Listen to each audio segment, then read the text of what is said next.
Hello friends, എല്ലാവരും സുഖമായിട്ടിരിക്കുന്നു എന്ന് വിചാരിക്കുന്നു. അപ്പോൾ കുറേ നാളത്തിന് ശേഷമാണല്ലോ റെസിപ്പി ഇടുന്നത്. അപ്പോൾ ഇന്നൊരു വളരെ എളുപ്പത്തിൽ തയ്യാറാക്കാൻ പറ്റുന്ന ഒരു റെസിപ്പി ആയിട്ടാണ് ഞാൻ വന്നിരിക്കുന്നത്. അപ്പോൾ ഇതിനൊരു റെസിപ്പി എന്ന് പറയാൻ പറ്റുമോ എന്ന് എനിക്കറിയില്ല. അപ്പോൾ എന്തായാലും കുറേ ഗ്യാപ്പിന് ശേഷം വന്നുകൊണ്ട് ഞാനൊന്ന് എളുപ്പത്തിൽ ഉണ്ടാക്കാൻ പറ്റുന്ന ഒരു വീഡിയോ ആയിക്കോട്ടെ എന്ന് വിചാരിച്ചു. അതുകൊണ്ടാണ് ഞാനിത് പോസ്റ്റ് ചെയ്യുന്നത്. അപ്പോൾ നമ്മുടെ നാട്ടിലിപ്പോൾ മഴയൊക്കെ തുടങ്ങിയില്ലേ. അപ്പോൾ നല്ല ചൂട് ചോറിൻ്റെ കൂടെയൊക്കെ കഴിക്കാൻ പറ്റുന്ന ഒരു സിമ്പിളായിട്ടുള്ള ഒരു സൈഡ് ഡിഷാണ് ഞാനിപ്പോൾ ഇന്ന് തയ്യാറാക്കാൻ പോകുന്നത്. ചേന കൊണ്ടുള്ള ഒരു ഫ്രൈ ആണിത്. അപ്പോൾ നല്ല മഴയത്ത് നല്ല ചൂട് ചോറും രസമൊക്കെ കൂടി കഴിക്കുമ്പോൾ നമുക്കതിൻ്റെ കൂടെ കഴിക്കാൻ പറ്റുന്ന നല്ലൊരു സൈഡ് ഡിഷാണിത്. അപ്പോൾ ഇത് 4 മണി പലഹാരമായിട്ടും വേണമെങ്കിൽ നമുക്ക് കഴിക്കാം കേട്ടോ. അപ്പോൾ നമുക്ക് റെസിപ്പിയിലോട്ട് പോവാം. അപ്പോൾ ആദ്യം തന്നെ ഇതിന് വേണ്ടിയത് ചേനയാണ്. ഇപ്പോൾ ചേനയുടെ അളവ് ഞാൻ പ്രത്യേകം പറയുന്നില്ല.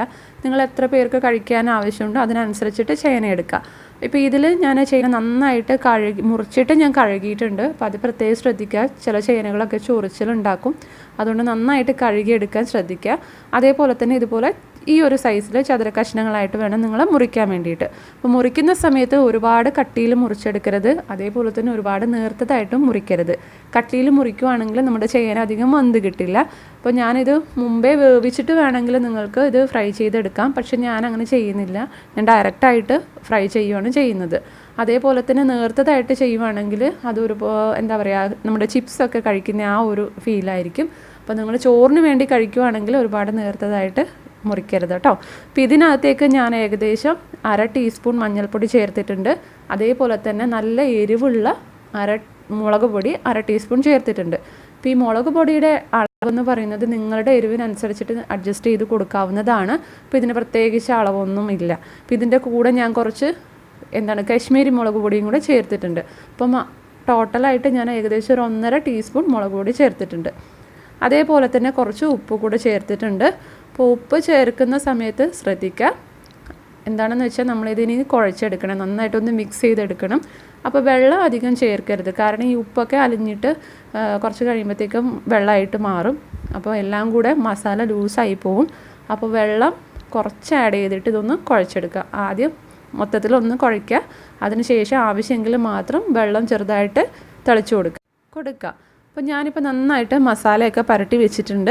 പിന്നെ ഇത് ഏകദേശം ഒരു 10-15 മിനിറ്റ് നമുക്ക് സൈഡിലോട്ടൊന്ന് മാറ്റി വെക്കണം. ഉപ്പ് നന്നായിട്ടൊന്ന് പിടിക്കണം. കാരണം നമ്മൾ വേവിക്കാതെയാണ് ചേന ഫ്രൈ ചെയ്തെടുക്കുന്നത്. അപ്പോൾ ഉപ്പ് പിടിക്കാൻ കുറച്ച് സമയമെടുക്കും. അപ്പോൾ ആ കാര്യം മാത്രം നിങ്ങളൊന്ന് ശ്രദ്ധിക്കുക. ഞാനിതിനകത്തേക്ക് അധികം മസാലകളൊന്നും ചേർത്തിട്ടില്ല കേട്ടോ. കാരണം സിമ്പിളായിട്ട് ഉണ്ടാക്കുമ്പോഴാണ് അതിൻ്റെ ടേസ്റ്റ് എന്നാണ് എനിക്ക് തോന്നിയിട്ടുള്ളത് എപ്പോഴും. അപ്പോൾ അത് നിങ്ങളുടെ ഇഷ്ടം. അപ്പോൾ ഞാൻ ഏകദേശം ഒരു 15-20 മിനിറ്റ് ഞാൻ സൈഡിലോട്ട് മാറ്റി വെച്ചിട്ടുണ്ട്. ഇനി ഒരു ഫ്രൈയിങ് പാൻ എടുക്കുക. അതിനകത്തേക്ക് കുറച്ച് എണ്ണ ഒഴിച്ചു കൊടുക്കുക. അപ്പോൾ നിങ്ങൾക്ക് വേണമെന്നുണ്ടെങ്കിൽ ഡീപ്പ് ഫ്രൈ ചെയ്തെടുക്കാവുന്നതാണ്. പക്ഷേ ഞാൻ ചെയ്യുന്നില്ല, ഷാലോ ഫ്രൈ ചെയ്യുവാണ്. അതുകൊണ്ട് കുറച്ച് എണ്ണ ഒഴിച്ചിട്ട് ചൂടാക്കിയിട്ടുണ്ട്. ഇതിനകത്തേക്ക് കുറച്ച് കറിവേപ്പില കൂടെ ചേർത്തിട്ടുണ്ട്. അപ്പോൾ നിങ്ങൾക്ക് വേണമെന്നുണ്ടെങ്കിൽ എരിവിന് വേണമെങ്കിൽ ഇനി വീണ്ടും കുറച്ച് പച്ചമുളക് വേണമെങ്കിൽ ചേർക്കാം. പക്ഷേ ഞാൻ നല്ല എരിവുള്ള മുളക് പൊടി ഞാൻ ഓൾറെഡി ചേർത്തിട്ടുണ്ട്. അതുകൊണ്ട് ഞാൻ വീണ്ടും ചേർക്കുന്നില്ല. അപ്പോൾ ഇനി നിങ്ങൾക്ക് അതേപോലെ തന്നെ ഞാനൊരു കാര്യം പറയാൻ വിട്ടുപോയി. ഇപ്പോൾ പുളി ടേസ്റ്റ് വേണമെന്നുണ്ടെങ്കിൽ കുറച്ച് നാരങ്ങാനീര് കൂടെ ചേർത്ത് മിക്സ് ചെയ്യാവുന്നതാണ് കേട്ടോ. പക്ഷെ ഞാൻ ചേർത്തിട്ടില്ല. അപ്പോൾ ഞാനിത് എല്ലാ ചേനയും ഞാനിതുപോലെ എണ്ണയിലൊന്ന് ഇട്ട് കൊടുത്തിട്ടുണ്ട്. ഇനി നമ്മളിത് ഫ്രൈ ചെയ്തെടുക്കണം. ചെറിയ തീയിൽ ഫ്രൈ ചെയ്യുക കേട്ടോ. ഹൈ ഫ്ലെയിമിൽ ഇട്ടിട്ട് ചെയ്യരുത്. കാരണം പെട്ടെന്ന് കരിഞ്ഞു പോവും, ഉള്ളു വേവും ഇല്ല, ടേസ്റ്റും കാണില്ല. അതുകൊണ്ട് ചെറിയ തീയിലിട്ടിട്ട് നന്നായിട്ട് ഫ്രൈ ചെയ്തെടുക്കുക.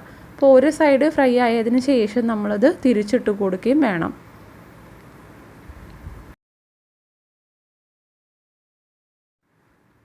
അപ്പോൾ മുളക് പൊടിയൊക്കെ നമ്മൾ പെട്ടെന്ന് കരിഞ്ഞു പോകും. അതുകൊണ്ട് ഫ്ലെയിമിൻ്റെ കാര്യം പ്രത്യേകം ശ്രദ്ധിക്കുക. ഒരു ലോ ടു മീഡിയം ഫ്ലെയിമിൽ ഇട്ടാലും കുഴപ്പമില്ല. പക്ഷേ ഹൈ ഫ്ലെയിമിൽ ഇട്ടിട്ട് ചെയ്യരുത് കേട്ടോ. അപ്പോൾ ഞാനിത് ഒരു സൈഡ് നന്നായിട്ട് ഫ്രൈ ചെയ്തെടുത്തിട്ടുണ്ട്. അപ്പോൾ ഞാൻ അടുത്ത സൈഡ് ഒന്ന് ചെറുതായിട്ട് തിരിച്ചിട്ട് കൊടുക്കുവാണ്.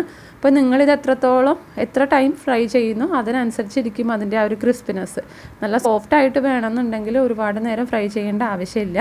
അപ്പോൾ കുറച്ച് അധികം നേരം ഫ്രൈ ചെയ്യുവാണെങ്കിൽ നല്ല ക്രിസ്പി ആയിട്ട് ചിപ്സ് പോലെ നിങ്ങൾക്ക് കിട്ടും. അപ്പോൾ ഒരു 4 മണി പലഹാരമായിട്ട് വേണമെങ്കിൽ കുറിക്കാൻ വേണ്ടിയിട്ട് അങ്ങനെ ചെയ്യാവുന്നതാണ്.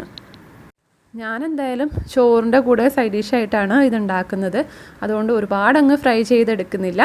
ഏകദേശം ഒന്ന് സോഫ്റ്റായിട്ടാണ് ഞാൻ ഫ്രൈ ചെയ്യുന്നത്. അപ്പോൾ നമുക്ക് മീനിൻ്റെ ഒക്കെ പകരമായിട്ട് നമുക്ക് കഴിക്കാൻ പറ്റുന്ന ഒരു ടേസ്റ്റിന് നമുക്കിത് കിട്ടും.